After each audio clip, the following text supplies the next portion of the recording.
Hey everyone, I'm here at Disney Interactive and I'm talking with Joel Manners, who's the game director for the new game Turok for the Xbox 360. And it's been a while since we've seen the Turok game, but it's glad to have him back, right? Oh, absolutely. It's one of those games that I think for a lot of people, for myself and a lot of people, you remember it. It was a seminal experience on the platform on the N64. What's new about Turok this year? It seems like he's got a different look. It's a little bit different world. Some things have changed in the Turok universe. It seems like. That's right. That's right. So the story behind Turok is that it's 200 years in the future, and Joseph Turok, the main character, is a special ops warrior. He's hooked up with a unit called Whiskey Company, which is another group of highly specialized soldiers, and they've been sent after to get Roland Kane, who was Turok's mentor and gave him his training, who's now gone renegade on an alien planet.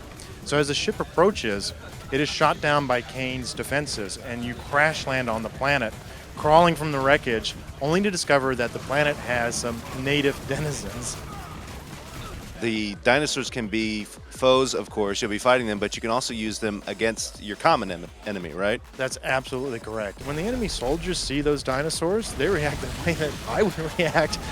I yell, and if I had a big gun, I would shoot it too. So they'll go after it, and they can be very distracting. If you're coming up to an enemy encampment or outpost, or even in their main bases, if you can figure out a way to distract the dinosaurs and get them into the base, all heck's going to break loose, and you can use that distraction to get in.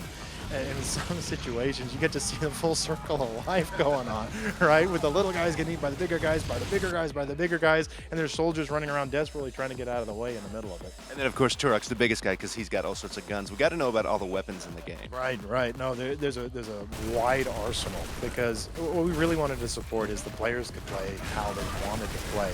And that means, hey, I can be very effective as a soldier creeping through the underbrush and using weapons that are there to really encourage that kind of like black ops attacks. You've got, of course, the signature weapon, the bow and arrow. Now, what is Turok without a bow and arrow? Of course, you've got your knife, and we spend a lot of time, because a lot of time with dinosaurs, you end up rolling around on the ground as they're trying to eviscerate you. We needed to give you a hand-to-hand weapon that was very effective. We spent a lot of time tuning the knife so it wasn't just, a slash in front of your face, which is what you sometimes get with a first-person shooter. We wanted you to be involved in the melee combat with the dinosaurs, and of course it's very effective to use on the enemy soldiers as well. If you can creep up on them, we have a variety of finishing moves you can use on them, as well as just hand-to-hand combat. On the flip side of things, when we wanted you to rock and roll, we wanted you to be able to rock and roll with a variety of tactics. You got a bunch of soldiers taking cover and you don't like them to have their cover anymore, high explosives is the way to go.